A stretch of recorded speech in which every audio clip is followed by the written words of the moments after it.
Hello everyone, today we'll be talking about everything we know about Dragon's Dogma 2. This video will be covering all information that we have on Dragon's Dogma 2, including from the 2 trailers and from recently released gameplay footage, which has been released from the Tokyo Game Show. In this video, I will attempt to cover every single bit of detail that we know about Dragon's Dogma 2, as well as provide a bit of educated speculation on what features we could be receiving in the future. As we go through the video, please keep in mind that all of the footage that you will see is from Dragon's Dogma 2, and it is in a demo state. We don't have a release date yet, although I will have some speculation on when that might be coming as well in the future. Now, before we get started, I just want to give a special shout out to the channel Infinite Cringe. She has done a great job covering all the different features that we will be receiving in Dragon's Dogma 2. However, I will be expanding further on topics that she covers, and as well, I have also gained a bit more knowledge on different mechanics that she did not cover. But overall, a great job. I highly recommend her video. It'll be in the description. With that out of the way, this is everything we know about Dragon's Dogma 2, starting with new mechanics. We'll start with new ways to traverse the game world and provide more ways of moving around. When approaching a low obstacle, players can press the jump button to enter into a vaulting animation as opposed to your regular jump. This is a modern feature that allows for a more seamless experience when you're going around the game world. And in the same vein as vertical movement, we have what looks to be Skyrim cliff descent, where you can fall off of a cliff, immediately reattach to it, and so on until you reach the bottom. Now, I probably don't need to tell you that this will be a much safer way to descend a cliff as opposed to jumping off, which seems to do quite a bit of damage. Although if you do measure out the correct distance, you can time the animation whenever you are falling to enter into a superhero landing, which is pretty cool. In the same vein as traversing the land, we also have the new ox cart system. This is similar to carriages in Skyrim, however we have sources that say that ox carts will not always be available, although you do have the option to sleep to wait for ox carts to arrive at the destination you are waiting in, and once you're on the ox cart, you have the option to allow it to travel its normal time, or you can put your head down to sleep the rest of the ride. The only catch here is that enemies can ambush ox carts, such as this ogre seen in the second trailer. So it seems that no way to travel will be 100% safe whenever you're going through the actual game world. It seems that the only way to bypass this would be from a returning feature of fairy stones, although it doesn't seem like we have very many of those that are seen throughout the game so far. As far as the game world itself goes, it has been confirmed that the world is at least 4 times bigger than the original Dragon's Dogma game. I would say the only caveat that we don't know is how filled in the world is, meaning how many structures, how many caves, how many enemies will be in each part of the world, but at least the landmass itself is 4 times bigger. This game world is split up into 2 regions. We have Vermund, which is the kingdom of humans, and we have Batal, which is the kingdom of Beastren. Vermund seems to be your more typical fantasy style setting with grasslands and mountains and castles, and Batal seems to be more of a desert and canyon type environment. While Vermund has an interesting plot line of different arisons and false arisons to go on with it, we don't really know that much about Batal. There's not a lot of information as to the beliefs of the Beastren or how their society works, but I'm sure we'll see more in the future. But of course, we have seen their form. They are these lion-looking people who bear a striking resemblance to the Roth from Xenoblade Chronicles X, for the 2 of you who've played that game. And to be quite honest, I very much prefer this look to cat people as opposed to your typical anime look with cat ears. One additional detail that was confirmed in a news article was that different races will perceive you differently depending on what race you decide to make your character. For example, if you're a Beastren running around in Vermund, you might get some weird looks or some different interactions. It is also 100% confirmed that the player character will start their journey in Vermund and later travel to Batal on the Dragon's Dogma 2 website.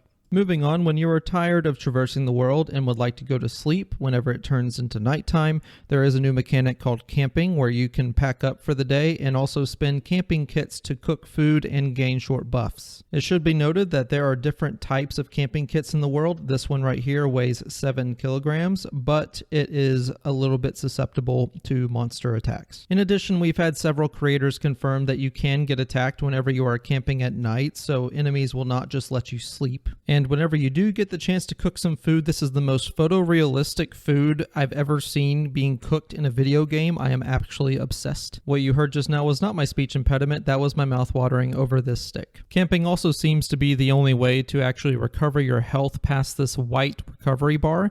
The only other way other than this would be to stay at an inn and rest. Moving on to different combat mechanics, we do have the option to now grab enemies whenever they are not stunned, and these can either be thrown or dropped as seen here. As well, I did not find footage of this from a player's perspective, but there is an option to hold down enemies by jumping and then entering into a grab animation. This seems to perform a tackle against smaller enemies like goblins, where you can then stab them with your sword repeatedly until they die or perform executions. Speaking of executions, it's another new feature coming to Dragon's Dogma 2. It seems that you can perform executions on enemies that are either downed or being held in place at low health. This will enter the character into an execution animation, which can be interrupted by enemy damage. Dragon's Dogma 2 has also added a shockwave effect whenever you stagger or knock down enemies.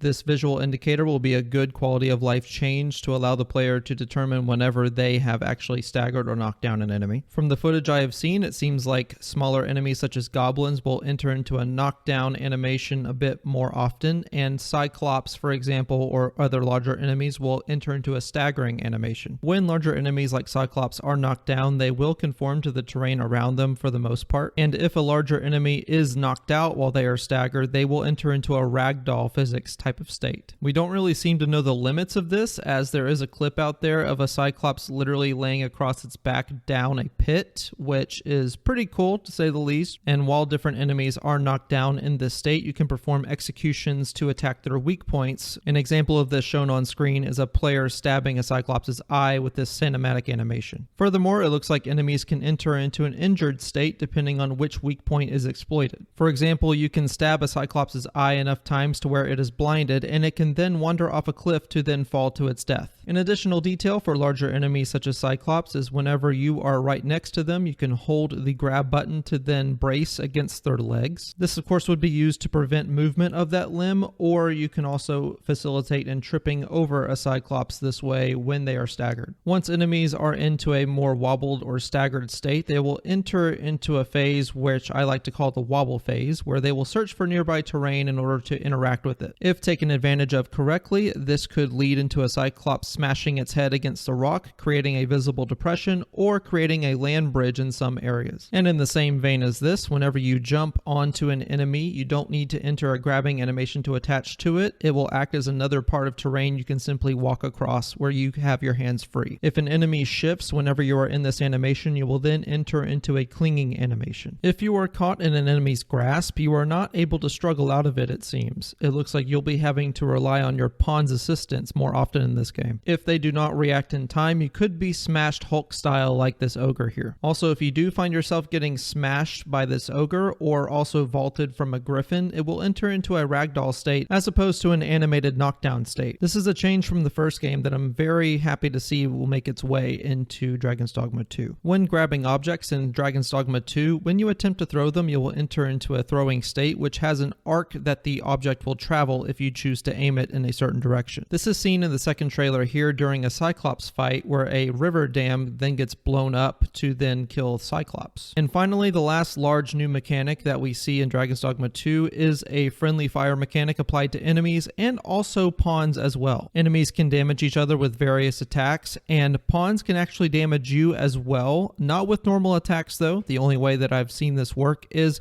whenever a pawn picked up a giant boulder and threw it at their Arisen. That's not to say that they can't damage the Arisen with other moves as well, or you can't damage your other pawns with other moves, but this is the only way that I've seen this work. Alright, well that was a mouthful. Let's get into the controls of the game now. First and foremost, we have to go over this graphic right here. Or that's what I would say if Extra Life didn't also have a good graphic that I will be displaying here. There's a few extra things I want to point out right off the get-go. For starters, you can see that one of the directional buttons is assigned to the right directional button for weight. This is a new pawn command that wasn't present in Dragon's Dogma 1, and I'm very happy to see that we have more to do with pawns. We'll cover more about pawns later. In addition to the normal directional buttons, you can see that holding L1 unlocks a few different things for multiple buttons. L1 can be combined with the up and down directional buttons to restore health and stamina from an item of the player's choosing. When looking through footage, we can see that Heartspud is used for stamina, and we can see that Salubrious Brews are used for health, respectively. By the way, that's another bonus thing. Heartspud is no longer both health and stamina, now it is just stamina. But more on that later. You can also see that going directly to the item menu is done by holding down L1 and left, and turning your lantern on and off is done by L1 plus the right directional button. Now, I did make a mistake in my last video. You can bind the lantern in Dragon's Dogma 1, but I have a pinned comment on that now explaining how to do it. Regardless of that, we can see that R1 is now a vocation action. This is unique to each vocation. For fighter, it's to raise up your shield to defend. For archer, it's steady shot to enter free aiming. And for thief, it is swift step. Moving on to the shape buttons, we have X for jump, circle for examine, and dash both. We have square for light attack, and we have triangle for heavy attack. These can also be bound with L1 to then unlock weapon skills. Now, the first thing I'll say here about weapon skills is the way they're numbered makes my brain hurt. I like to follow my buttons in a circular pattern, meaning X, square, triangle, and circle, or any combination of those, and numbering them off as I go, either counterclockwise or clockwise. The fact that the numbering doesn't follow that scheme is mildly infuriating for me. But regardless of my personal opinions, it looks like we're going to have a total of 4 weapon skills as opposed to the normal 6. Now, this is important because the weapon skills previously were usually bound to whatever weapon you were wielding. If you were a strider, meaning daggers and a bow, there would be 3 skills split between the dagger and 3 skills split between the bow. If you were a fighter, you would have 3 skills on your sword and 3 skills on your shield, and so on. Warrior, for example, would only have 3 skills for the entire class because it was only 1 weapon, although you did still have classes like Mage and Sorcerer that had 6 skills altogether for all their spells. And as we'll get into later, mages are done a little bit differently, but for weapon vocations, it looks like they'll be having 4 skills in total. And we can see we have dedicated buttons for the map and pause menu, and we also have movement on the left stick and camera on the right stick. Pressing the left will enter into a dash similar to the circle button, and R3 for resetting the camera. Please note that there is no lock-on button here, meaning that there is no lock-on button in the game itself. We'll cover this more in the combat section, but just be made aware that there is no lock-on feature as of right now. Now I'll list off a few interesting quirks that you can see with the controls. For the fighter vocation, you can raise up your shield with R1 as mentioned before, but tapping the circle button will allow you to reposition your shield and change directions. So if you're in a scenario where you need to hold up your shield for a long amount of time, that is how you change directions, although fighter usually is more of a parry class than just a straight up shield class, so you'll be tapping the button instead of just facing your shield in a particular direction for a long period of time. Not really sure how much use that will impart to the player, but there it is. For the archer vocation, pressing R1 will enter into the steady shot firing mode, where you can then release R1 for normal arrow shots. You can also press any of the shape buttons to then perform a skill of your choice, or you can press L2 to knock your arrow again. For normal throwing, it looks like whenever you have an object or an enemy grabbed, you can then press R2 to release and R1 to throw the enemy. Now let's move on to the UI and menu changes. When you're out and about traversing the world, the minimap is going to be in the lower left portion of the screen. This is also accompanied by quest markers, looks like different story quest markers as well, and other points of interest. Right next to the minimap are the directional buttons, which are always on display, along with the lettering next to it. And if a pawn happens to be chatting to the Arisen, there is a visual indicator of who is talking. In addition, the pawn who is talking also has this little talking animation indicator thing that is right next to their head. Now, personally, I'm not the biggest fan of this little section of the UI, just given the amount of clutter that it has. I'm a fan of sparse and clean UI, not so much the lettering bleeding into any other sort of UI. Especially if you have a moving compass with the true north indicator overlapping with any of the lettering, it obscures it and doesn't look very good. So personally, I'm hoping this changes before the final release comes out. To the bottom center of the screen, we can see that we have our own Arisen's health and stamina along with any subtitles that are present. And there's also a display of buffs and debuffs. In the lower right, we have all the controls that are present for any current game state. So just in case you're a new player and didn't read the controls at the beginning of the demo, then you have them there in the lower right. I'm sure that by the time the game finally releases, this will be a removable option, and I will probably be doing it myself. Other than that, there's a visual indicator in the top right whenever you gain XP from an enemy, as well as discipline points, which is a change from the first game. It should be noted as an aside, by the way, that Oxen seem to be the best discipline point to XP point ratio that you can hope for. So if you want to level up your vocations without without leveling up your experience in the most efficient way seems to still be Oxen. Upon level up, there's a visual indicator for both your Arisen and your main pawn on what stats you gain from the level up, as well as any vocation level up information. And from what I can see in the clips, it looks like Dragon's Dogma 2 will be following a very similar level up scheme as compared to Dragon's Dogma 1. It looks like you have general stat gain up to level 10, and then once you reach past that, there are vocation specific stats that you'll be gaining from there, meaning that fighters will gain more strength and mages will gain more magic defense. Now, it is my hope, but it's not confirmed, that there's a respec feature. I would expect that there's a feature like that, but it has not been confirmed just yet. Hopefully that comes out to be true. Oh, and by the way, your pawns' names and vocations and also statuses will be displayed above their heads. And now let's get into the pause menu, because we have a lot to cover here. So for the pause menu, we're going to start in the top left and work our way around in a circle counterclockwise. We have the items section, which obviously is your equipment and also your items. You have the map, which is more of a full display of the map, your quests that you're currently on, your equipment, which is a dedicated item slot for your equipments, your status. It looks like 2 more systems or 2 more menus might go down in between status and system. And of course, system to edit things like graphics, audio, controls, that sort of thing. You have the map smack dab in the middle. Looks like you have the Kingdom of Vermund there in the center towards the bottom. You have the sword looking icons, which I think are going to be your main quests, given in the top right that there's one for monster calling right there. These could also be story quests as well, since we see multiple, even though only one quest is highlighted. In the lower left corner, you can see your party status here with the Arisen front and center, your main pawn there to the right, and also 2 support pawns that you will get from other online players. And I'm sure there's going to be an offline option as well, so the game will probably have some pre-made pawns for you if you're not an online player. It looks like in this UI, you can see what level you are, what vocation you are, the amount of health, stamina, and also carry weight that you currently have. And right below your carry weight, you can see current status, meaning buffs and debuffs, and it looks like Max has something, whether it's a buff or debuff, can't quite tell right now. Moving on, in case the on-screen control options weren't enough for you, we have it again in the lower right. You also have some hot options for the quest menu and log updates, as well as the control guide. Moving up, you can see how many wake stones you have as well, and also in the very top right, we have the game's currency. RC is for Rift Crystals, and gold is obviously the G.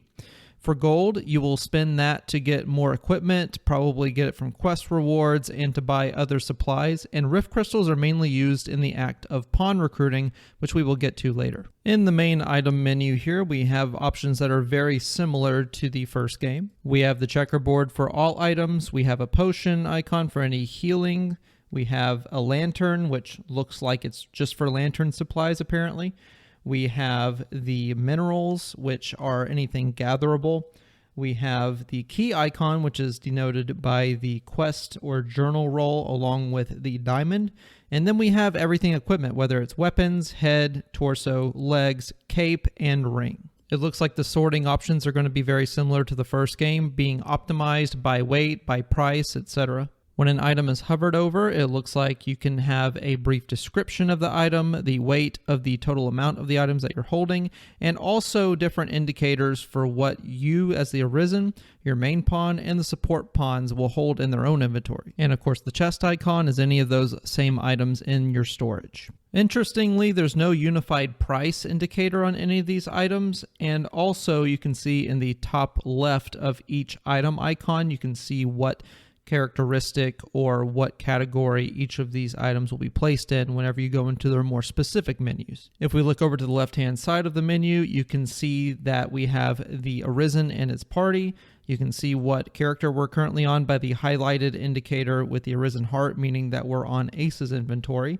You can see how much weight they're carrying. You can see what their total health values are. You can see their levels, their vocation, and you can swap between all the characters by using L2 and R2. When equipment is hovered over, you can see a display of its strength, magic/strength, strike strength, knockdown power, its element, and also its debilitation. We'll cover all of those in a separate screen. When using the full map section, you will only be shown parts of the map that you have physically visited to. It looks like it needs to be revealed as it goes. You will still see quest markers on where they are relative to your current location, but you will not see the surrounding area or whether or not there are any roads leading to it. I personally like this kind of style of map. It makes it to where you actually have to explore the region as opposed to just finding the fastest route outright, and it makes for a very good exploration style of gameplay. But also important to note, I don't see any sort of fast travel icons. Maybe that town indicator in the lower left of my current screen is going to be something you can hover over and fast travel to, although I would not count on it. In the previous game, fast travel was very limited. It required a fairy stone, which were pretty rare to come across, and also a port crystal at your desired fairy stone location. I'm not sure to what extent that will stick, but we do have a confirmation that there are fairy stones in the game from the second trailer that was shown, so it could still be a big part, although we don't really know for sure, and we also have the ox cart system as well, so keep that in mind. Looks like the quest option will obviously show you your quest log and what current quests you have. This little pawn icon over to the right of the main quest listing looks like it could potentially be a hint as to which pawn could offer you assistance with this quest, although I'm not entirely sure on that. And of course, you have a nice little quest description as well. The equipment menu is very similar to the item menu. It's just further drilling down to the effects of the equipment, and you get a nice little UI change there on the left with your player character or your pawn decked out in its full equipment that you can then change. And there's also an indicator for which equipment will fit which vocation. And now we have the status menu, which is where I will be explaining all these different attributes in regards to Dragon's Dogma 2. For those of you just listening, this displays the level, the experience that you have until your next level, your HP, your stamina, how many debilitations you have currently, what your name is, your body type, your race, your height, your weight, and also your different attributes like your strength, defense, magic, magic defense, knockdown power, knockdown resistance, slash strength, slash resistance, and strike resistance, as well as your weight carried and your elemental strengths and resistances and debilitations and resistances. Very quickly before I dive into all the resistances, it looks like we do still have the body type selection here, so character creation might be just as in-depth as it was in the first game. Hopefully it is. You also have an indication for height and weight, meaning that there could be potential shorter versions of your hero. You could make them really tall. You could maybe have them put on a few extra pounds or lose some, and that could gain some advantages and disadvantages depending on how you want to play the game. I'm not sure to what extent that will return in Dragon's Dogma 2, but it was a very nice hallmark of Dragon's Dogma 1. And of course, already confirmed that you can select whether you're a human or a beastren, so there's that too. Now, my fellow elf people, I'm not sure if elves are in the game. I know you could equip elf ears in Dragon's Dogma 1, and they were a piece of cut content that did not make it into the final product. And it doesn't look like they're going to be in the game for Dragon's Dogma 2 as of right now, but that could change. Anyway, getting into the attributes, you have your base level attributes and then your total based on your equipment that's worn. I would assume this also changes for any buffs that are applied to you as well, such as if you have any parry-ups equipped or not. All right, strength obviously will affect your physical power. Defense will be your defense against physical power. Magic is for magic offense, and magic defense is self-explanatory. Your knockdown power is how often you can stagger and knock down enemies. Your knockdown resistance is your resistance to being knocked down or staggered. I would imagine fighter vocations and any melee-based vocations will definitely have a good time with increased knockdown resistance. I can't imagine getting knocked around as a fighter would be any fun. And then we have slash strength and strike strength, which are described as slash strength being more for swords and anything with a blade on it, and strike strength is more for bludgeoning. So think warhammers and maces and that sort of thing, crushing weapons. And in this case, on our fighter, it looks like he has an elemental resistance of 3% towards fire and a debilitation resistance of 7% towards a certain debilitation that I do not recognize the icon of. So we've talked a lot about combat attributes and combat equipment, so let's go ahead and jump right into the vocations and how combat is going to play. Starting with combat in general, from the comments that I've heard from many creators as well as different reports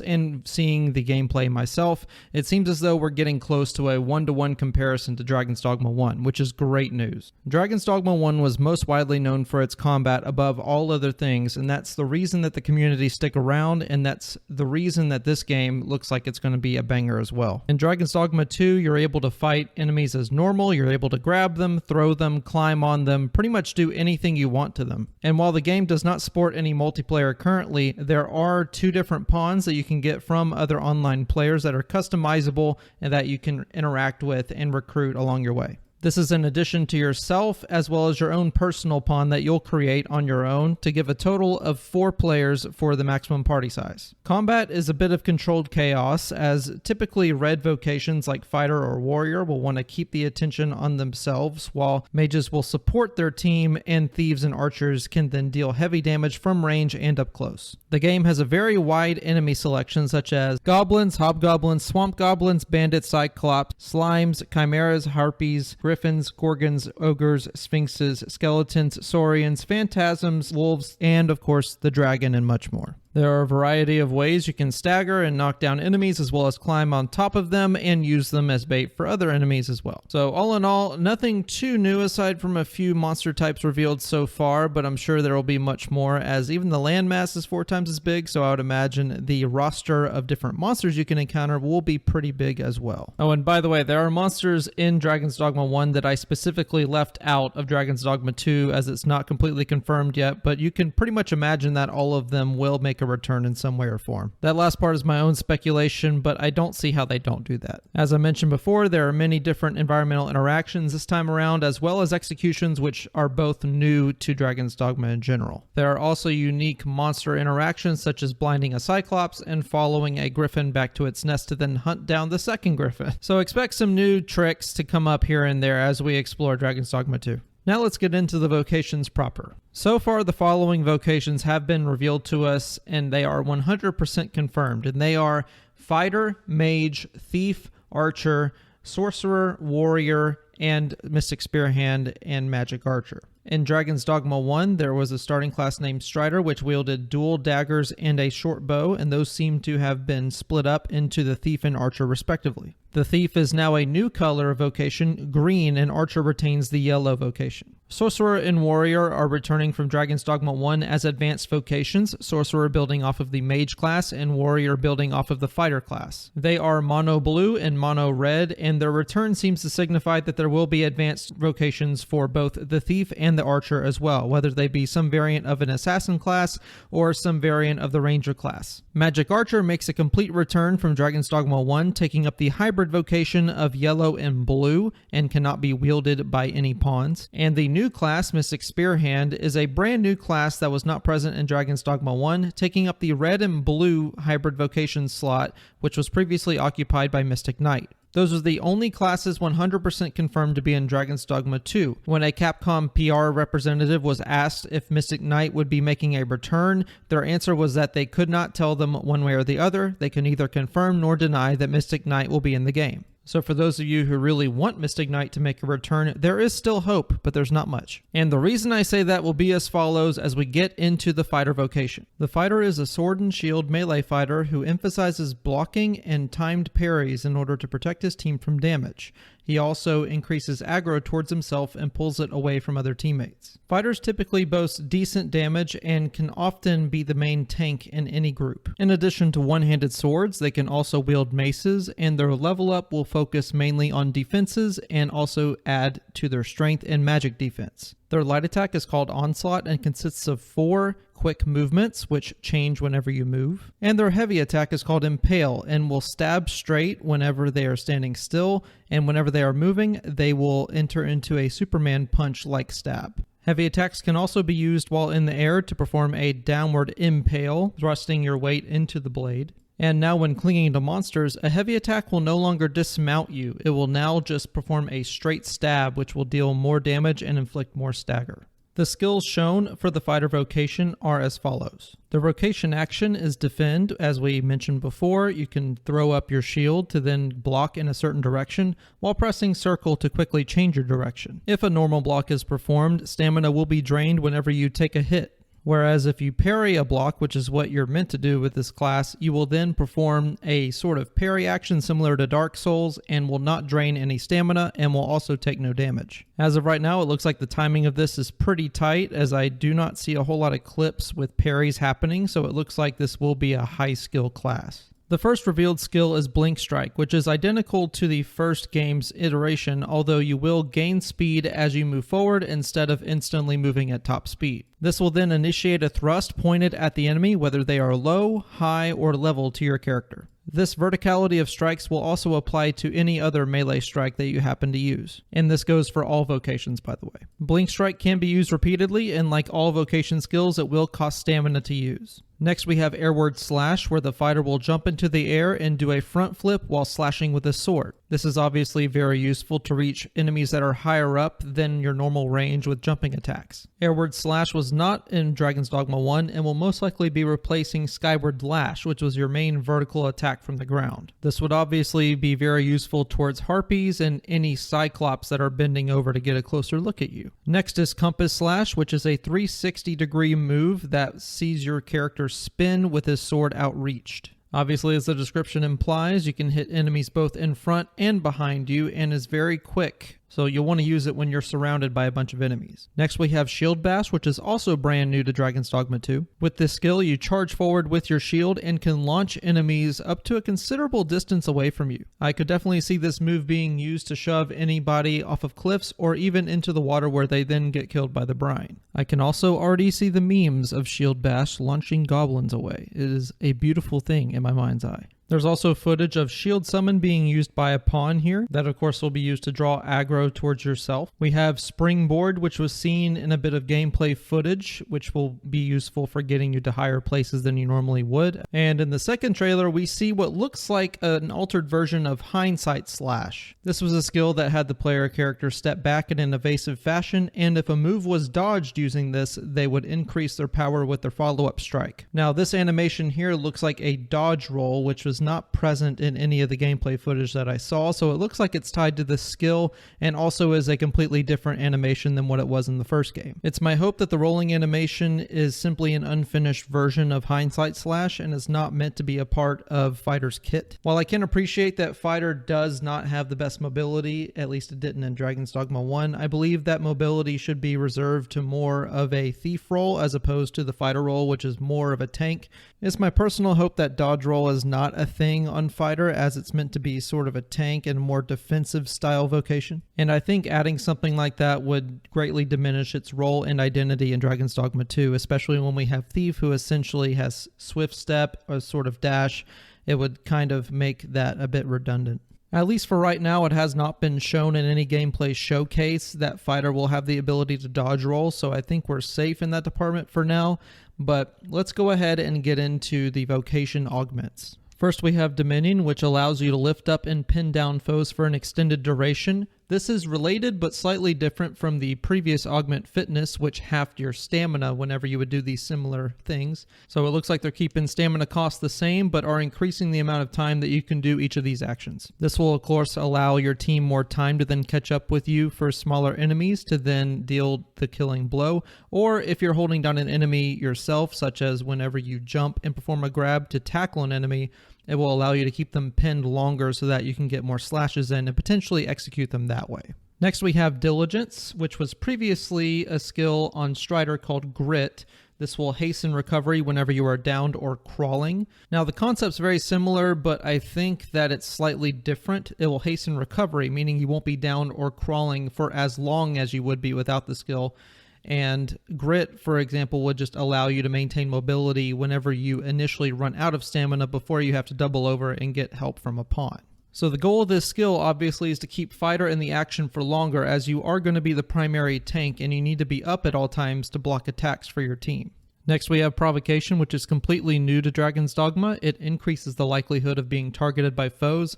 This will only serve to increase your aggro, of course, and it will be a nice little boon whenever you have Shield Summon to then be able to maintain aggro on enemies for longer. This of course is going to be very useful to any fighter on the battlefield, as you do want most of the attention to be focused on you whenever you can perfect block any sort of damage that comes towards you and mitigate that damage from your team.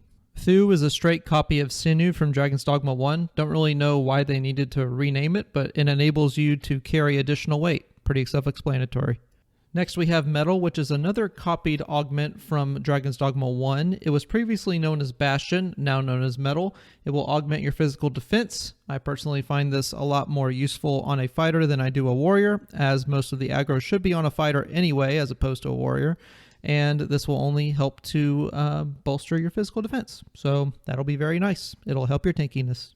Next in line, let's talk about the Mage Vocation. Similar to Dragon's Dogma 1, mages are looking to provide support and additional defenses for their team, as well as a few range attacks. Mages in large part will want to stay towards the back line of any group and will want to provide support from a distance, preferably a great distance. And while mages can be fragile up close, it does appear that Dragon's Dogma 2 gives them some additional tools in order to provide additional defense for both themselves and their team. Now, while mages were not able to be played during the gameplay showcase, we were able to get some information on their vocation skills and core skills, as well as augments, and I will be happily showing them off here from the 2 trailers that we have. Firstly, it looks like their light attack is very similar to Dragon's Dogma 1. It simply shoots out magic bolts, which don't do a whole lot of damage, but they do add up over time. Now, the heavy attack is where it gets interesting. In Dragon's Dogma 1, you had a close range blasting spell, which didn't really do a whole lot aside from breaking containers and shoving smaller enemies off of you. Now it's been replaced with Anodyne, which of course was a vocation skill in the first game, and it is the primary healing spell of any mage. Similar to the first game, you can place this anywhere you want on the battlefield within range, and it will create a field of healing for you and your team. I would also like to point out that in the back of this fight in trailer number 2, we also see Mage floating in the air while casting spells. Now in this instance, all we're seeing is them casting their light attacks, their magic bolt, instead of casting full-on spells, but it's possible that we will get that too, as casting light attacks while levitating in the air wasn't even a feature in Dragon's Dogma 1, so there's a lot of room here for a change to be made.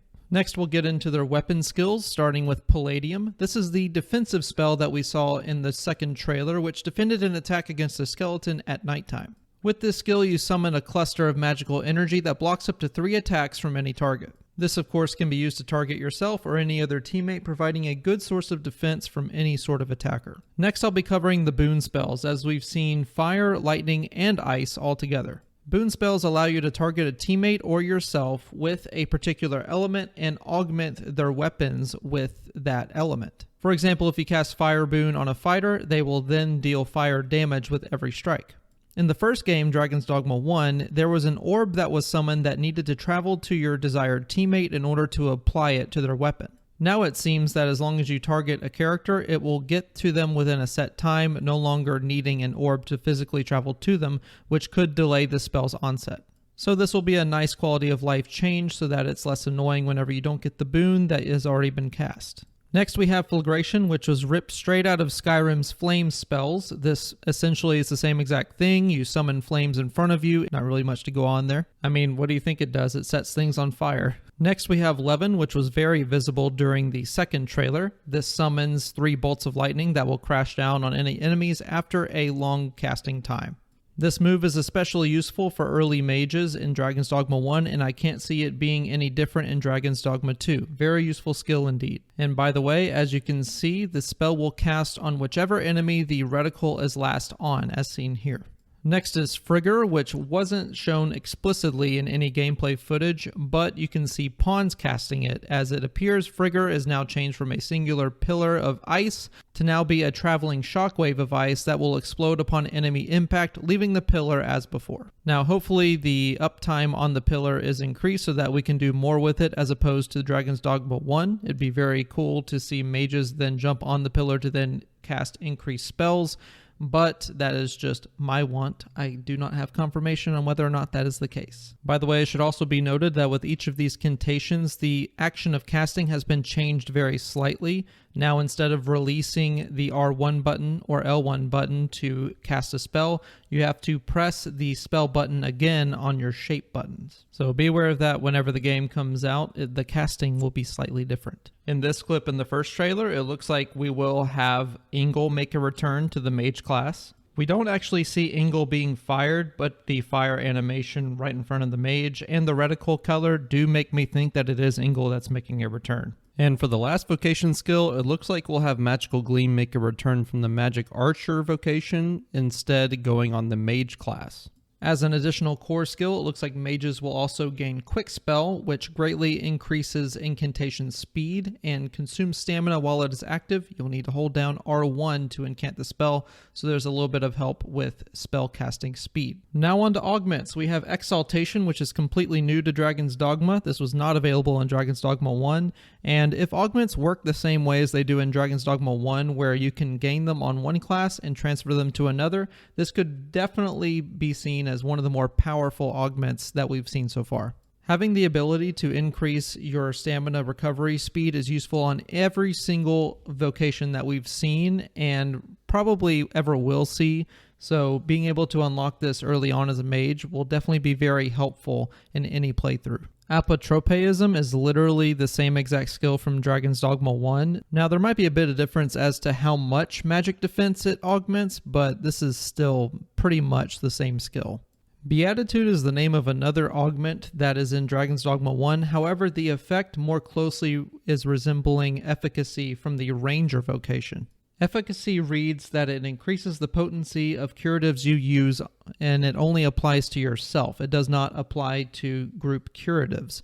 So this is more of a self boon than anything else, whereas it seems Beatitude on the Mage skill in Dragon's Dogma 2 is going to increase the efficacy for the entire team of any curatives or healing spells you cast for the team.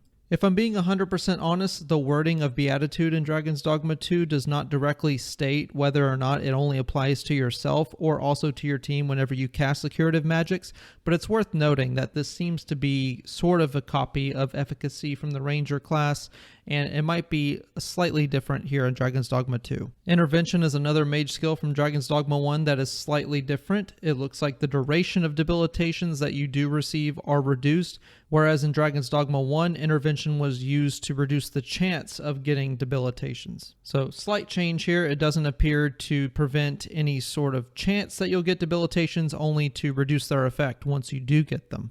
Furthermore, this seems to only be applied to the mage themselves and not to any of their teammates. And lastly, we have Perpetuation, which is almost directly ripped from Dragon's Dogma 1.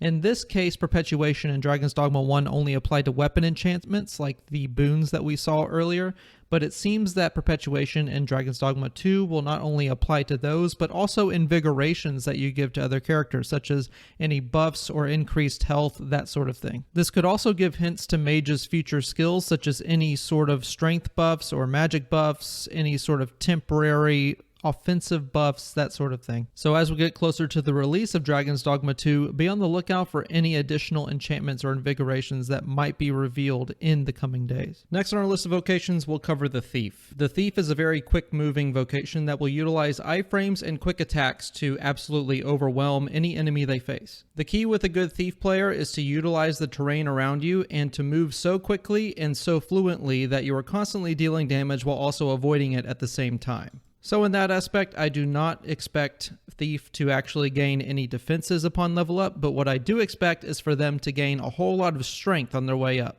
Also, I would expect Thief to do a whole lot of climbing and clinging to bigger monsters, and definitely you'll want to use these twin daggers to stab anywhere the enemy is weak. Thief's light attack is called Carve, and it initiates a double slash with your two daggers, which allow you to travel forward if you are moving in a direction. It is also worth noting that Thief's first core skill is called Scarlet Kisses, and this was previously its own skill in Dragon's Dogma 1. Essentially, Scarlet Kisses allowed players in Dragon's Dogma 1 to continuously strike enemies while staying in place repeatedly. Now in Dragon's Dogma 2, it appears that Scarlet Kisses will be rolled into a core skill which will definitely benefit the Carve light attack, meaning that Scarlet Kisses and the regular light attack are basically one and the same now. This, in my opinion, is a very good change, as Scarlet Kisses was something you always wanted to have on your character in Dragon's Dogma 1, as Scarlet Kisses also applied while you were clinging onto enemies, meaning you could get a ton of damage even just from having that skill. It was essentially a perma slot, and now that it's been rolled into a core skill, this will definitely open up the floodgates for Thief to have a lot more strategy at its disposal. All this while also making sure that Thief's damage potential and the core aspect or the core role of the Strider class will remain intact with the Thief vocation. Thief's light aerial is simply a spin upward. And next we have Twin Fangs, which is pretty much the same as Dragon's Dogma 1. You can see here that the Thief puts a little bit of extra oomph in his double stab. This of course will stagger enemies a little bit more than your light attack. Thief's Vocations skill is Swift Step, which is essentially the same as the dodge roll from the Assassin and Strider class. And by the way, I keep calling Vocations classes. I hope you'll forgive me because it just rolls off the tongue. Anyway, Swift Step allows for obviously quick movement and also iframes. This will allow the thief to dart in and out of combat, in and out of moves, and will definitely be a big boon since I don't expect the thief to gain that many defenses. You'll definitely want to use this reactively as attacks come in. This, of course, can be paired very nicely with the Thief's Light Attack, and also I would bet some of the skills, which we'll discuss now. For Thief's weapon skills, we're going to talk about Powder Charge. This allows the player to place an explosive on the ground and detonate at a later time. This move can be used to stagger enemies or just straight up blow them up. Now, from what I've seen, it actually provides quite a bit of damage, but the main use for this will definitely be staggers and potentially fire damage. To be fair, I haven't seen a scenario where a powder charge sets an enemy ablaze, so it's difficult to say if this actually has a fire affinity, but the ability to stagger is definitely the main draw of this either way. The powder charge can also be planted directly onto enemies, meaning that if you're trying to stagger a Cyclops, a well-timed detonation of powder charge will be sure to take him out. The next weapon skill is Biting Wind, which is essentially the same thing as from Dragon's Dogma 1 on the Strider class. You will charge forward with both of your daggers and strike. This can be repeated until you run out of stamina, and you can also press the action button again to cancel it if you do not choose to continue on hit. The next weapon skill shown is Enkindled Blaze, which basically allows you to have your own self-fire boon. I would just like to take this moment to say that I really hope that Thief isn't too overpowered. I would like the idea of a power fantasy via fast-moving attacks, but being able to set your own blades on fire might be a bit too much. By the way, you can also do this while clinging to enemies, so if, for example, you're fighting a griffin, you could simply set your blades on fire whenever he is flying above, and set his wings on fire to then crash him to the ground. So I definitely see this as a very powerful ability. But it's not going to stop there, because the very next skill is Helm Splitter, which was a favorite from Dragon's Dogma 1, although it is a bit changed in Dragon's Dogma 2. Helm Splitter was a staple of Dragon's Dogma 1 because you can combine it with an augment from Strider to increase jumping attacks, and this would apply whenever you would jump into a Helm Splitter. This, of course, dealt massive damage to both small and big enemies alike, and was definitely one of those skills you just do not ever go without. It seems that that'll be the case here in Dragon's Dogma 2 as well. Now, in contrast to the Dragon's Dogma 1 counterpart, Helm Splitter in Dragon's Dogma 2 seems to have this sort of floaty animation, which, to be honest, I'm not a fan of at all. I'm not sure if they were going for a more helicopter logic approach to the Helm Splitter, but first of all, the blades work by spinning to the side, not top to bottom, and also it just looks a little bit weird to be as floaty as it is. I know the goal here with Helm Splitter is to help you deal with flying enemies and with larger enemies, but I think the floatiness of the animation is a bit too much, so I'd like to see this cleaned up and return back to more of the original from Dragon's Dogma 1. There was also the added quirk from Dragon's Dogma 1 of Helm Splitter being able to fall great distances if you used Helm Splitter off the edge of cliffs, so I'm not really sure if that would make a return, but let it be known that due to the floatiness of Helm Splitter and also the speed at which you fall, this can be used in higher places where you would expect to take fall damage, but you don't. I'm not really sure if this works off of cliffs, but it does work off of higher elevations I've found. So in terms of it being a mainstay slot in Dragon's Dogma 2, I don't expect that to change. Next we have Smokescreen, which does exactly what you would expect. You throw a smoke bomb down on the ground to obscure enemy sight and also to stagger them for a little bit of time. This is mainly to break up the chaos and is useful as a crowd control tool and will allow you to get the jump on enemies that were previously swarming you. Now, this is used to great effect on goblins, but I'm not quite sure how this would work against larger enemies. There's not really a whole lot of examples of this being used against a larger enemy and it doing anything. However, whenever you're facing quite a number of enemies all at the same time, I think that this would be useful and will probably be a main slot for the Thief Vocation. I would also imagine that this provides some utility if other enemies are attacking your other characters like a mage or an archer and you need to get them off of you.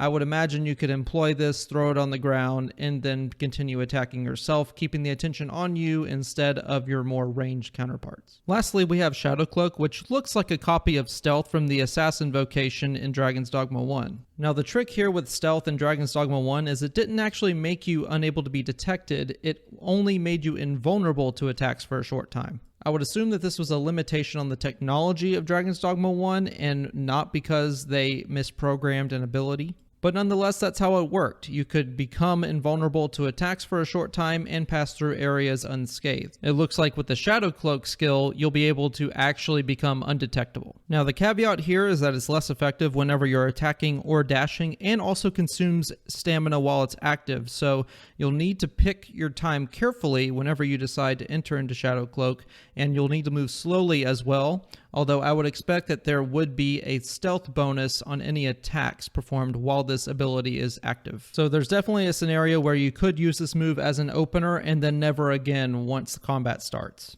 This calls into question how exactly it will be as effective as any of the other weapon skills, but I would imagine there might be a nice little combo here with Smokescreen, where you could deploy Smokescreen and then Shadow Cloak. That's just my logical brain working out loud, but it's possible that that's how it would work. Moving on to augments, it appears that my theory about Thief being overpowered is true, as we have Verve. Before it was bought by Crunchyroll, Verve was known as Vehemence on the Fighter vocation. In Dragon's Dogma 1, Vehemence augmented a player's strength by 10%, and I can't imagine it would be much different here in Dragon's Dogma 2. Now, if augments work the same as they did in Dragon's Dogma 1, then you'll be able to swap augments off of different vocations and attach them once you unlock them. So Verve could be very useful for a number of classes, including Fighter and Warrior, and potentially Mystic Spearhand that we'll get to later.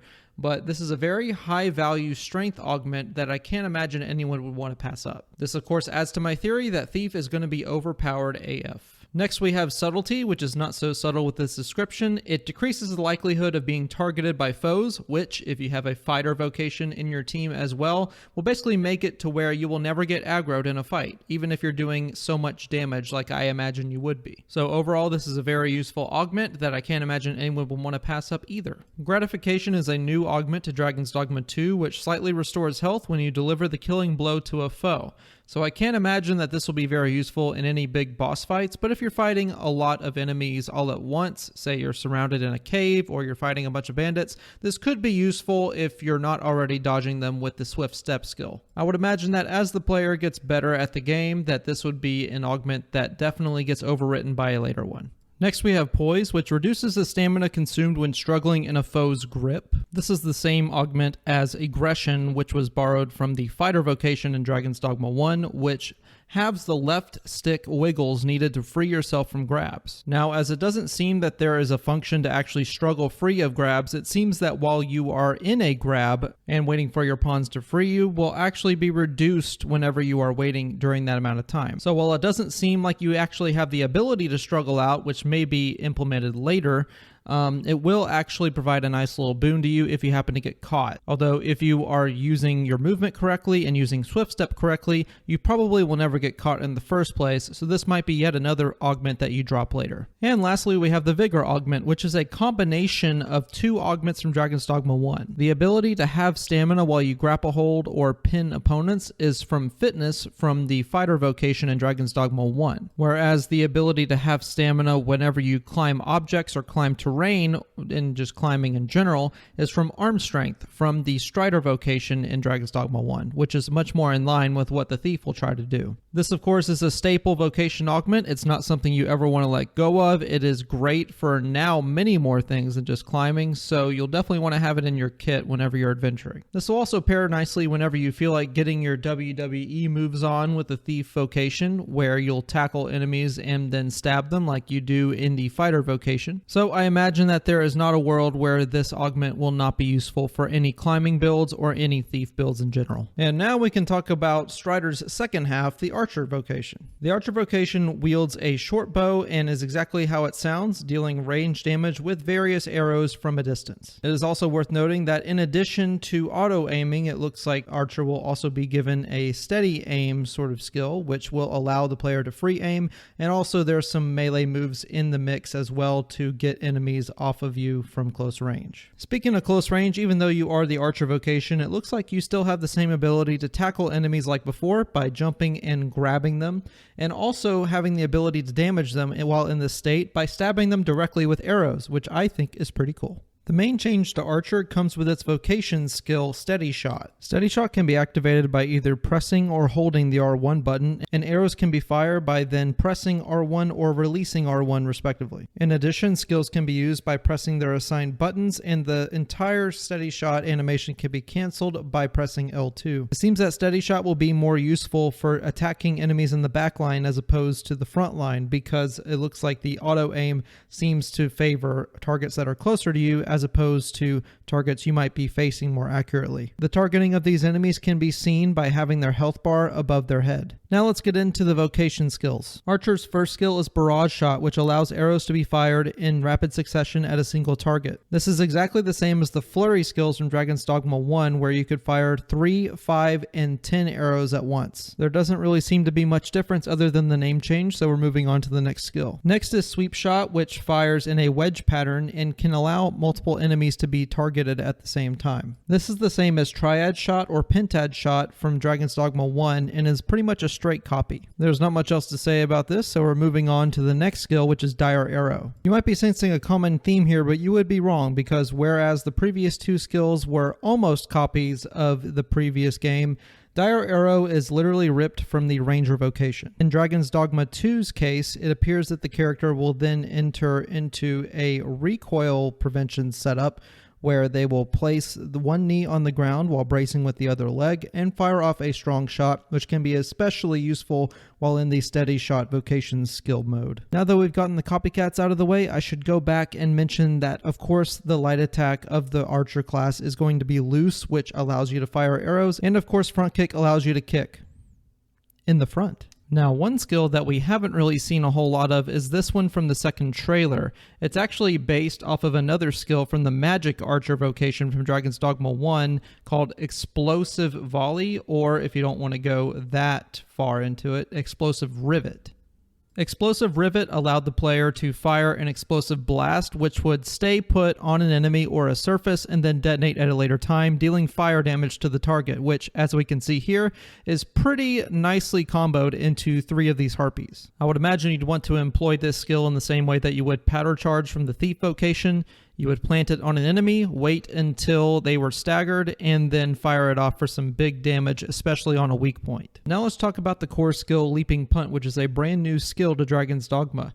You will be able to dash and press triangle while performing a running jump to then kick back into a backflip, performing stagger damage, and also being able to shoot enemies while in the air. This seems like the most badass skill that I've ever seen on an Archer class and should make for some decent theatrics. It is also a very good way to stagger enemies while then raining down damage from afar, which is very nice indeed. So indeed, yes, it appears that my theory was correct that the Strider Remnants will be getting the coolest amount of vocation skills and actions in Dragon's Dogma 2, which I'm not exactly sad about. Now let's get into Archer's augments. The first augment, Avidity, is actually one of the passives from the Strider Vocation from Dragon's Dogma 1, now put into an augment, which allows you to scale and climb enemies faster than you would otherwise. It's interesting that this is an augment for the Archer Vocation, as it doesn't really seem to fit the theme all that well, as Archer tends to want to maintain distance and then fire from afar. So while the thought here being the utility to climb terrain more quickly might more closely follow Archer's role, it appears that Thief can definitely make good use of this augment as well, which is why you should definitely play Archer, get this augment, and then transfer it over to the Thief class, of course. The next augment is Ambuscade, which is actually a copy of another augment from Assassin. The Assassin augment is called Preemption, and this was actually a bugged vocation that didn't actually work. Sneak attacks actually gained a damage boost with or without the augment. The augment states that it multiplies the harm done by your attacks when targets are not in the battle stance, which is pretty much the same thing as this says in Dragon's Dogma 2, only maybe they fixed the bug this time. Who knows, but I guess we'll find out later. This of course makes Archer very good for opening up attacks, as obviously if targets are not in the battle stance, you're going to get a nice little damage boost, and who doesn't want a damage boost at the beginning of fights? Next we have Lethality, which could prove to be one of the most useful augments we've seen so far, which allows increased damage when striking a target's vitals or weak points. This of course would be considered a high knowledge, high skill ceiling augment, as you need to know where the vital parts are before you get this augment and before you can increase the damage dealt. You can probably figure out a Cyclops' vital being its eye, but there are other vitals for other monsters as well that you'll need to pay attention to. Overall though, if you can unlock this augment, I can't see why as a primary attacker you wouldn't take it, as it's just free damage at the end of the day, which is very strong on a ranged class in the first place. Endurance is a straight copy of the augment from Dragon's Dogma 1, which was on the Strider vocation, which increased your stamina by 100, which isn't a whole lot late game, but it can be a decent amount early game, so it seems to be a beginner-friendly augment and will drop off the later you go. And finally, we have Radiance, which is almost a straight copy from the Radiance augment in Dragon's Dogma 1, except that it claims that it reduces the amount of oil that your lantern will use for each given amount of time. In Dragon's Dogma 1, this was used to illuminate an area 20% wider than your usual illumination radius of your lantern, and now it seems Dragon's Dogma 2 that they'll be copying this over, although the amount that illumination is increased could be more or less. Obviously, the later the game goes, I'm assuming that this would be less and less powerful, as it's not exactly a combat related augment, so you might want to swap it out for others the better you get at the game. Now that's all for the vocations that we have solid info about, although I would like to cover other vocations that were showcased in the trailers and also gameplay, which are going to be Sorcerer, Warrior, Mystic Spearhand, and also Magick Archer, along with this weird Cleric looking class that I'm not sure what the colors are going to be for it, but I'll kind of touch on that too. Starting with Warrior, it doesn't appear that there's any gameplay footage of this class other than what's in the trailers that Capcom shared with us, so a lot of what I have to say here will be speculation with a bit of evidence as to some of the core skills and weapon skills we'll be receiving with the Warrior vocation.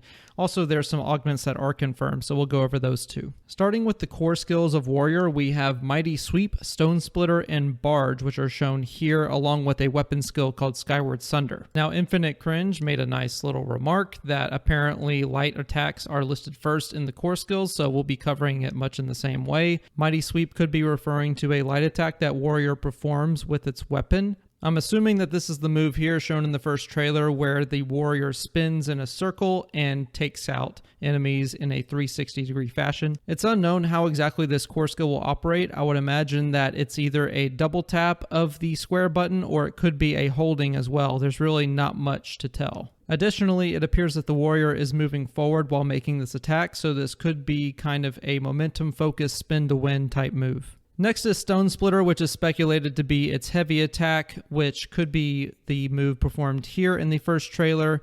It seems to be more of a vertical-based move that has a strong crash as it comes down in its arc. You could obviously use this to blow the kneecap out of an ogre, as shown here, or you could potentially hit flying enemies with this too, although I'm not sure how high the attack actually reaches. Next we have Barge, which is probably the vocation action of the warrior vocation. This obviously sounds like it would be more of a forward charging attack, and it's unknown if there will be any invulnerability, if there will be hyper armor, if you can also bash into enemies like you can with the shield bash technique from the fighter vocation.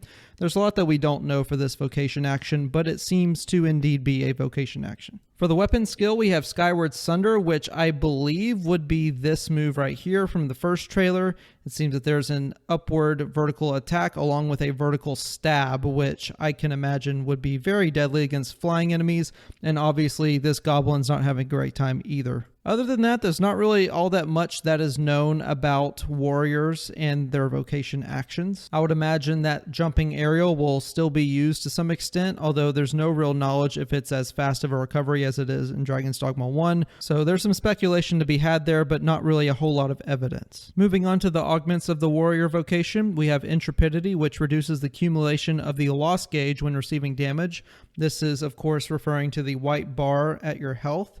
Whenever you take damage, the white bar goes down a peg, and it seems like Intrepidity will just be reducing the amount that this white bar maximum goes down. I would imagine this augment would also be very useful on Fighter or any other vocation that wants to be a tank. I can also see it being a useful skill if you're having a hard time in a boss fight or with several enemies and you want to have a bit more survivability to travel for longer periods of time. Next we have Pertinacity, which is actually a new augment to Dragon's Dogma 2, which improves your ability to break through an opponent's guard. So if an enemy is raising a shield or has hyper armor in an attack, it should improve your ability to break through both of those things. I could definitely see Sweeping Strike being a decent combo with Pertinacity, as you'll have multiple enemies around you and you can break through the guard of all of them apparently. Next is Dominance, which is a straight rip of the Warrior Vocation Augment Impact, which increases your knockdown power. Pretty self-explanatory. You can knock down opponents more easily. Next we have Vitality, which is ripped straight from Vigilance from the Fighter Vocation, which increases your maximum health by 100. Similar to Endurance from, I believe it was the Thief or the Archer Vocation. It's great in the early game and not so much later on. So you'll probably want to switch this out with a later augment. Next we have Impact, which is pretty new. It improves your ability to push and pull targets when grabbing hold. So I'm not sure if this allows you to move faster whenever you're grabbing hold of enemies, or if it will increase your knockback power whenever you jump onto larger enemies, as in having greater momentum and greater weight to push them aside. It's not really all that clear, so we'll have to see how it goes in the final release of Dragon's Dogma 2. Similar to Warrior, Sorcerer also doesn't have any gameplay footage, but we do have some information as to their skills. Now, Sorcerer shares a lot in common with Mage, so we'll go over the similarities here, namely being Flagration and Magic Bolt, but there's a new core skill called Galvanize that we don't know anything about. I would imagine, similar to his dictionary definition, that this would be more of a defensive spell, meaning that maybe it can cast over a wide area and shield allies and increase their defenses and potentially give them buffs, but there's really not a whole lot of information on it. It could also be its vocation action, but we haven't really seen any footage of that either. So as far as I'm concerned, it's all really up in the air. It could also be a more advanced version of Quick Spell, which Mage gets, which decreases the amount of time it takes to cast, but again, not much is known. It would be speculation at this point. As far as weapon skills go, however, it should be noted that sorcerers are seen channeling this Frigor spell or Ice spell, and also they can cast Bolide as well, which is a nice returning skill from Dragon's Dogma 1 that everyone gets hyped about whenever you perform it. It's also one of the strongest skills in the entire game, so I would imagine a lot of people are going to be opting to take it. For augments, the first that we start with is Sagacity, which is actually a straight rip of attunement from the Mage Vocation from Dragon's Dogma 1, which increases your flat magic. Not much else to say, you just get stronger with this. Next up is the Asperity Augment, which is a pretty close copy of Magnitude, which increase the effect whenever you debilitate adversaries with the 5 Archmagics.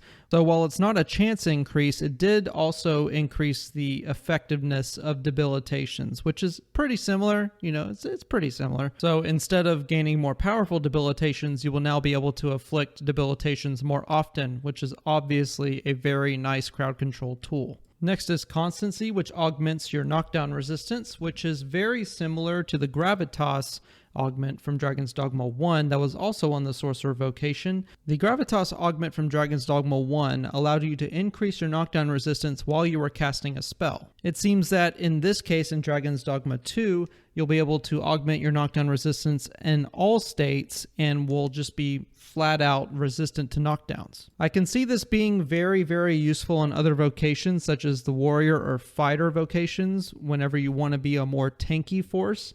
So this might be an augment that you pick up along your way while playing a sorcerer to increase the effectiveness of those two vocations. Of course, it's good for sorcerers and mages too, because whenever you're casting a spell, obviously you are more vulnerable, you're not really moving, so being able to resist being knocked down and not interrupted in your spell casting could be very helpful as well. So overall, it's a pretty strong augment. Next is Stasis, which is more of a utility augment, which reduces the rate at which items deteriorate.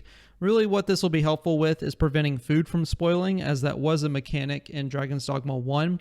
Now you could keep perishable items in an airtight flask to then keep them at whatever state you wanted them to be. They would then be in a kept state, but we're not really sure to what extent that will play in Dragon's Dogma 2. And while it is a good utility augment, obviously it's not a combat-oriented augment, so I could see this augment being slotted out for something more effective in direct combat, as that's pretty much what is the draw for Dragon's Dogma 2, and not necessarily inventory management. I guess on that note, I should make a comment about storage in Dragon's Dogma 1, as you could place perishable items in storage and have them not degrade or not perish. So in that aspect, I see Stasis as being a bit more of a useless augment. although it could have some niche cases. I'm not really convinced. And finally, the last augment is a new one called Catalysis, which increases damage dealt when exploiting a hostile target's elemental weakness. This is very similar to the lethality augment from the Archer vocation and is very good if you know what you're doing in Dragon's Dogma. That will only increase in power over time as you gain more knowledge about different enemy types. This is pretty self-explanatory. If a harpy is weak to lightning, if you strike it with lightning, the lightning will deal more damage. If you're fighting someone who I guess is made of ice and you cast fire at it,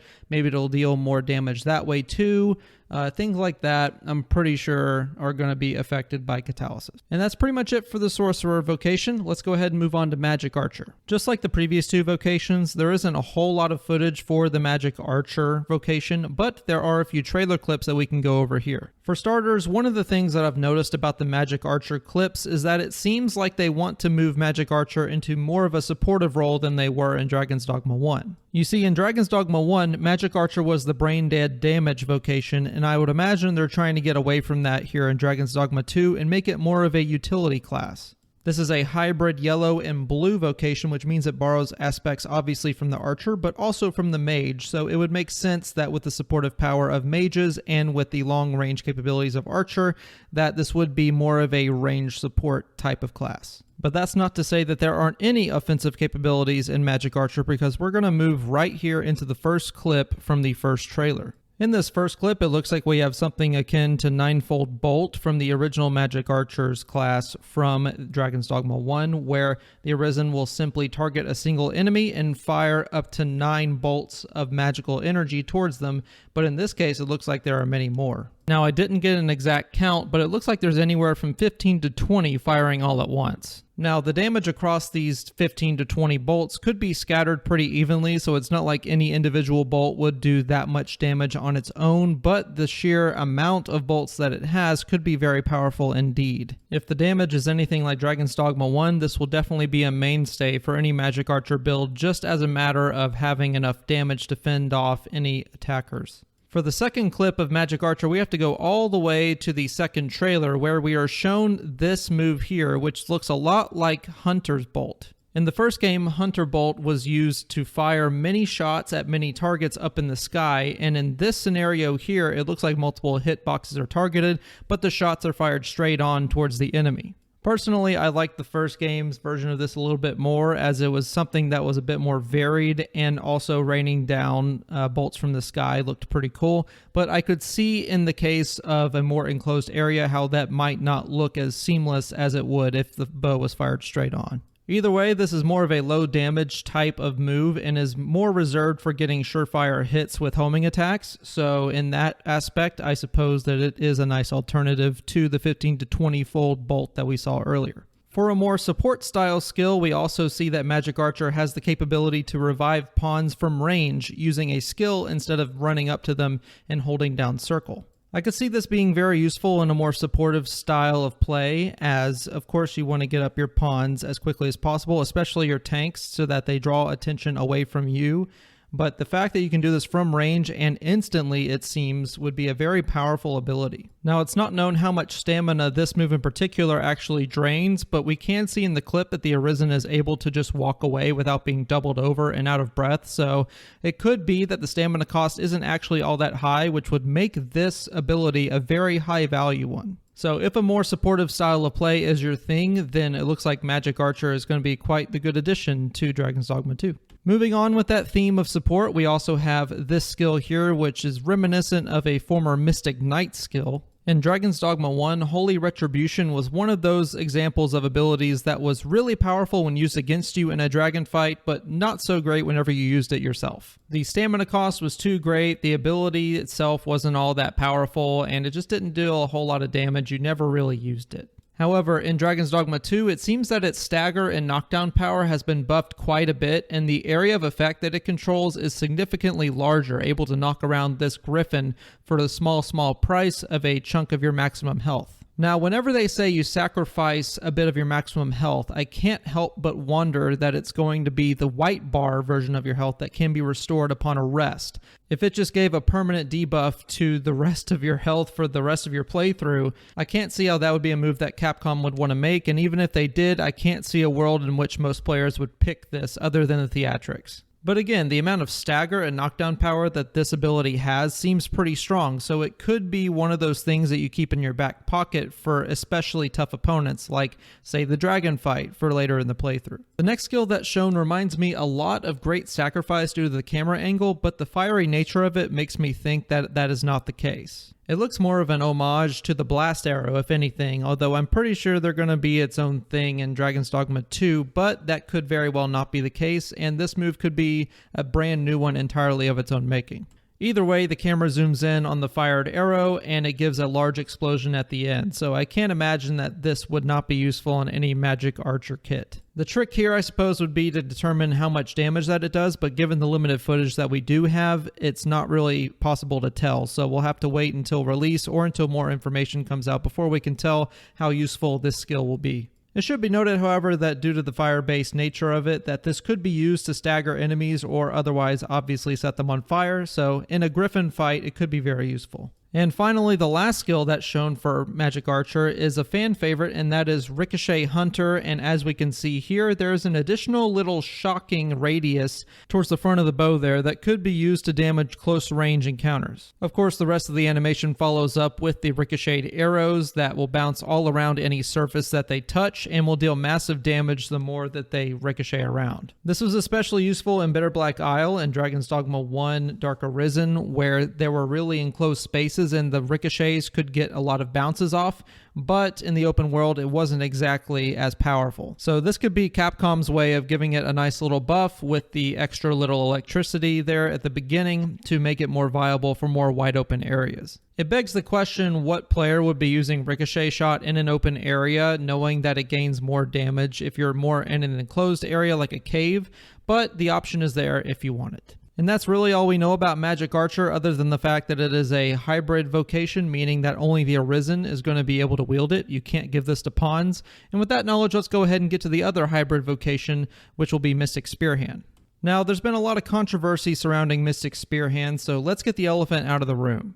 This is a hybrid vocation containing the colors of red and blue, which was previously occupied by another vocation, the Mystic Knight. Mystic Knight was a hybrid vocation containing the colors of red and blue from Dragon's Dogma 1 that wielded a magic shield and either a sword, a mace, or a staff. The main role for a Mystic Knight was of course to serve as a tank, giving a lot of support and defenses to their team. But there were also very unique encounters and very unique setups you could do with Mystic Knight to give it a little bit of meme factor. Obviously, to this point, it looks like it's not going to be in the game as of right now. Now, there was a comment made, I believe, on Easy Allies or one of these other YouTube channels that I forgot the name of that actually said that a PR person came up to them after being asked the question that Mystic Knight either will or will not be in the game, and they can neither confirm nor deny it. So even Capcom's being a little wishy-washy with it, I would imagine it's in their best interest to do so, because if word gets out that it's not in the game, that could hurt sales, and if it is in the game, then what the heck's happening with hybrid skills? Or hybrid vocations, I should say. So it's kind of up in the air if it'll be returning in some way or form, but that's enough of that. We'll go ahead and get into the Mystic Spearhand. Like the other previous vocations, there isn't any gameplay footage of this other than what's provided in the trailer, so we'll start with that. The first thing that we know about the Mystic Spearhand is that it can levitate and control dead enemies and launch them at other enemies. Already we can see that this is a vocation that excels the more enemies that he is fighting and will get stronger the longer the fight goes on. So far, the most amount of enemies that we've seen him control all at once is 4, but it's possible that number can grow with more dead enemies surrounding him. As of right now, there isn't a known limit to how many enemies they can levitate all at once. The second trailer gives us a lot more of a look as to what their full kit might be, however. As wielding a dual blade, he gets the ability to spin this dual blade around him in more of a 360 degree fashion, Although while he's twirling the dual blade, whatever direction is left open obviously will be left open for an attack. I imagine that this spinning dual blade move is more of a core skill that is evolved from his light attack, as these moves don't really look like they do a whole lot of damage, but they do stagger a little bit on smaller enemies. He also gets a cool downward strike as an execution, which is always nice to see. This is applied both for killing smaller enemies and also for destroying the goat head on top of this chimera here as well. The next skill we see from Mystic Spearhand is this blink ability, which it looks like he needs to strike an enemy with a magical attack before he can blink over to them. It's not quite clear how exactly this works, whether or not this is actually the same skill or two different ones.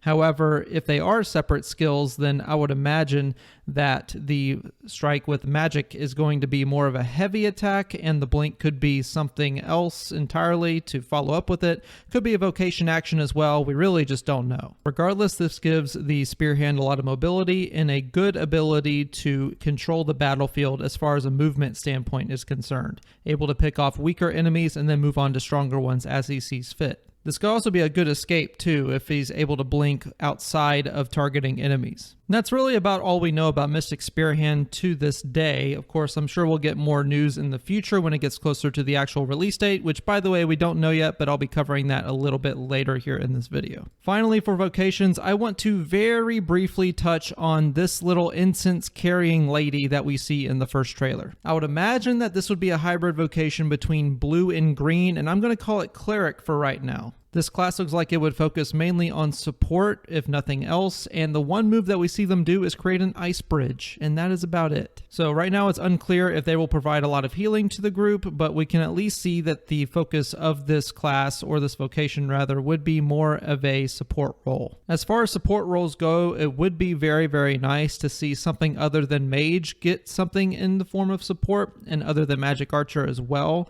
It would be nice to have a dedicated support if someone would like to play that as their Arisen.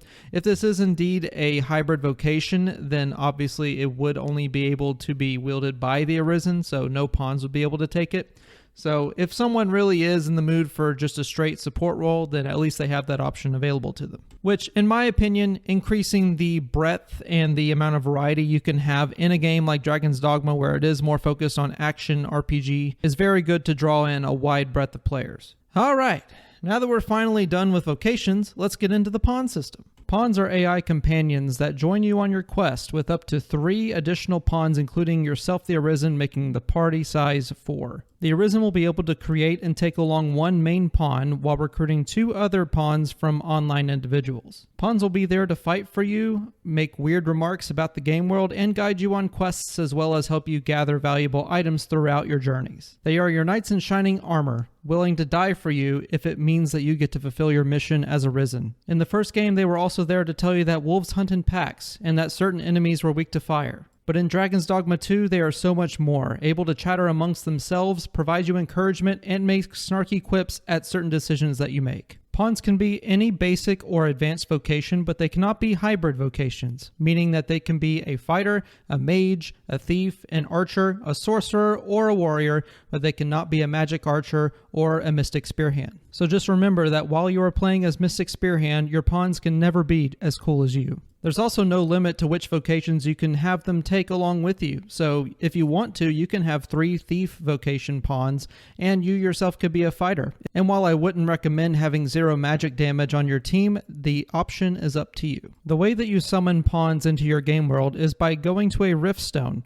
Riftstones in Dragon's Dogma 2 have their loading screens deactivated, and now will seamlessly transition into your available recruitment of pawns. Pawns can be interacted with by holding down the circle button, which will then bring up a list of attributes. The first attribute, of course, is going to be their vocation along with their level, which can be seen at the top. They then have a primary and secondary attribute called inclination and specialization. With a note from the developers that pawns are meant to take on a more personal role, inclination seems more like a personality trait rather than what they'll do in battle. For example, on Leo here, his inclination is simple, so he might keep the chatter to a minimum and be more willing to follow your orders when you give them. He might also be more willing to take on the role that his vocation allows for, meaning as a fighter he might focus on tanking, and as a mage he might focus on healing. Another possible inclination is kind-hearted, which means that they might support the Arisen a bit more carefully, and they also might provide support and chatter for their fellow pawns. They also might be more willing to offer quest help and also point out treasure more often. As of right now, there isn't any additional information on this, but those are just my speculations. For specialization, I've only seen 2 of them, being Hawker and Logistician. Whenever I hear Logistician, I think of logistics, which means gathering supplies, so they might be more apt to call out items that you can loot and gather throughout the game world. Likewise, when I think of Hawker, I think of someone who's more willing to be more apt at getting better prices at shops or something along those lines. So in conclusion, I think inclination is going to be more akin to personality and specialization to function of the pawn,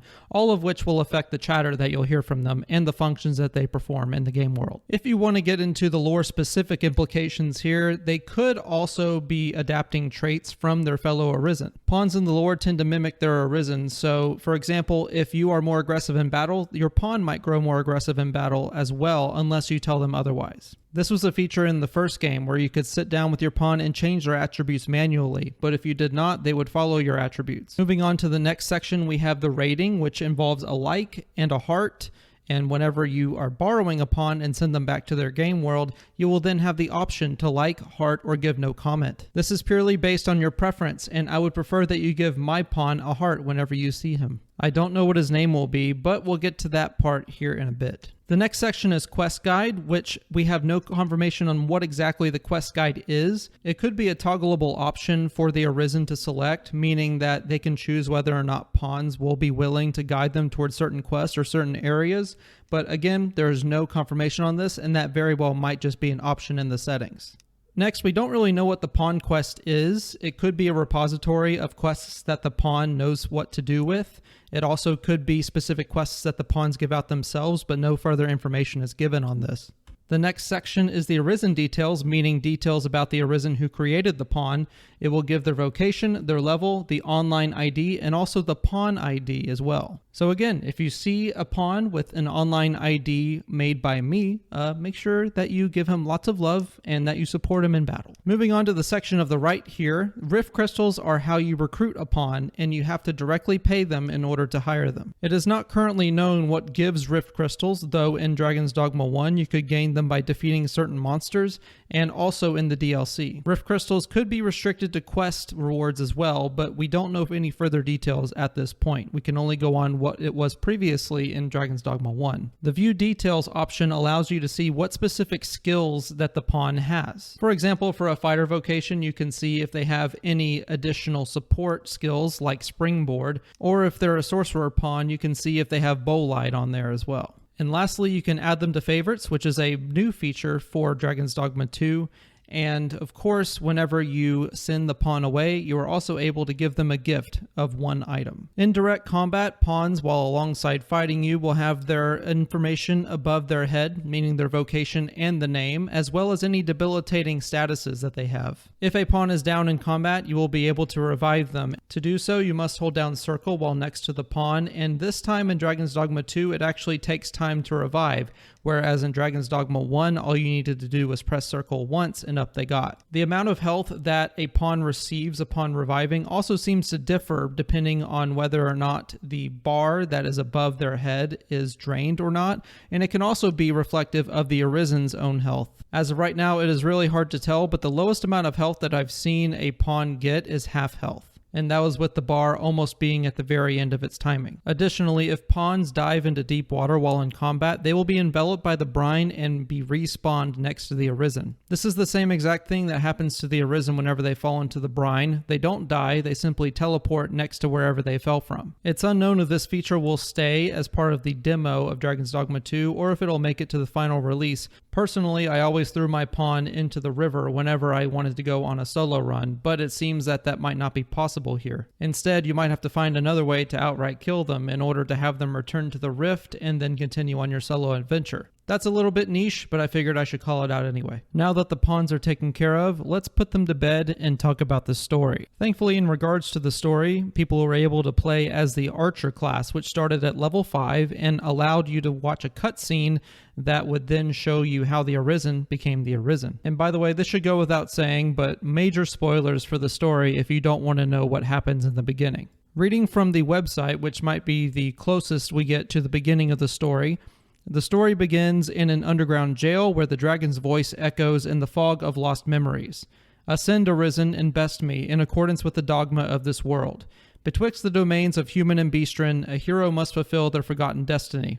What dogma does your heart see through your eyes? 'Tis a tale of one who shall slay the dragon and claim the throne. To preface this story, I must go over some of the details from Dragon's Dogma 1. The world is locked into an endless cycle by a mysterious being known as the Seneschal. For the past eternity, it was the will of the Seneschal itself that gave life to everything in the world. Once the will of the Seneschal becomes faint, he sends out a dragon to then find the next arisen. The caveat here is that usually the dragon is also an arisen who has failed to defeat the Seneschal to take his place. It's the dragon's task to find the next arisen to then defeat him and become the next Seneschal. To ensure this, the dragon steals the heart of an individual with a strong will, willing to fight him in insurmountable odds, takes it into his mouth, and beckons him to kill the dragon. Once the dragon is defeated, they are summoned to the Seneschal to then face off and become the next Seneschal in line. It is what's called the endless cycle. An arisen defeats the dragon, tries to defeat the Seneschal, and then beckons the next arisen to become the next Seneschal. In the first game, you were able to end this cycle, which was the true ending, and your pawn became you. It's all very confusing, and the story was never the main draw for Dragon's Dogma 1, but it does lay the foundations for what this story will be in Dragon's Dogma 2. In the words of Capcom, this story is not based in the same universe as Gransys or anything in Dragon's Dogma 1, but rather it's a parallel. So while the world might be different, we have two nations now, Vermund and Batal, and two different sects of beings, the Beastren and the humans. The cycle and the overall universe are very much present. At least they are for right now. It's important to note that retcons could be a thing, and we don't really know what the details of those will be. But nevertheless, I will go ahead and explain the details that we know about Dragon's Dogma 2's, my goodness, that is hard to say, story. To begin, we must talk about the setting of Vermund, which is the region that looks most like the previous game's Gransys. It's your typical grassland full of, obviously, grass and mountains and trees and that sort of thing. Lots of vegetation. This is where the humans live, and it is ruled by a sovereign, which is always an arisen. It seems that even in the beginning that there is a plotline to expose the arisen currently on the throne as a false arisen. This apparently happens all the time in Vermund, and evildoers must be rooted out and false arisen must be executed. What little we see of the sovereign seems to imply that he has implanted a wake stone into his chest. It is unknown if this makes him immortal or if it's meant to replace his heart, as the arisen has its heart stolen, as mentioned before. And that's actually an interesting question as far as the lore goes for arisen. When an arisen defeats a dragon, all of the previous arisen before them have their years returned to them. Since arisen are effectively immortal, let's say an arisen has been given life for 1,000 years. Once the dragon is defeated, all of those 1,000 years will return to them and they will be turned to dust. However, we have not seen a scenario where an arisen has embedded a wake stone into their heart, which by the way looks like a heart, and in gameplay will actually function as a revive mechanic. So we don't actually know if the wake stone will be used as a failsafe to avoid the time curse that occurs whenever a dragon dies. But beyond that, we see this opening scene of the dragon raising a town. We know this town to be Melve, as this is where the Archer arisen in gameplay showcases seem to regain their memories of the encounter. During this encounter, they slash at the dragon and try to shield themselves from the dragon's fire, saving this character, Eureka, in the process. The arisen is then turned into my latest attempt at baking brownies, and their heart is taken. The dragon then flies away and sets the arisen on their mission, with Eureka picking up the pieces. After the arisen wakes up next to Eureka, it's assumed that they forget all of their memories, and miraculously all of their burn wounds are now healed. This seems to be slightly different from the first game, as arisen can die in battle and due to wounds and any sort of burns, of course, in the first game, but when they become arisen in Dragon's Dogma 2, apparently all of their wounds are healed. I'm not sure what the lore mechanics of this are, but I'm sure we'll find out in time. Based on dialogue from the first trailer, it seems that they lose all of their memories, and Eureka is asking them if they remember that they were the ones that protected them from the dragon's fire. From here, their journey begins, and it seems at some point that the Arisen will then enter a cutscene with a griffin and fly it to Batal. This is seen off by the mysterious, ghostly little woman who I do not want anything to do with, but it's possible that based on the clothing and the ghostly aura around them, that they could be the current Seneschal, or they could possibly be the Dragon Forged. At this point, no further details are known, but it seems that they then continue into the kingdom of Batal, where they then meet the Empress. Apparently, along the way, you're given some quest to either protect her or to do something that will involve protecting her in some way. It's not known if this is a direct action or indirect, but apparently you are held in high regard and the Empress really takes a liking to you. There is also the potential back in Vermund that, according to this dialogue here, praise be, for only the Sovereign's guidance can lead us true, there might be a cult centered around Vermund's current leader. It is unknown to what extent this will hinder the Arisen's journey to complete the endless cycle, but I would imagine there would be an option to usurp the throne, enter into a different ending at the end of the story, and so on. And that is about it as far as story details. There's not really much else that is known other than this seems to be a separate universe from the Grand Sis universe. There is the potential that the basic mechanics of how this universe works are still the same. But that's just my own speculation combined with evidence that we've seen from different trailers. Let me know what you guys think in the comments. And that is everything we know about Dragon's Dogma 2. This video took way too long to make. I hope I never have to make a video this long in the near future. It was fun, but a lot of hard work. So if you wouldn't mind, please subscribe, leave a like on the video, and comment down below what you're most excited about for Dragon's Dogma 2. And I will see you guys later. Goodbye.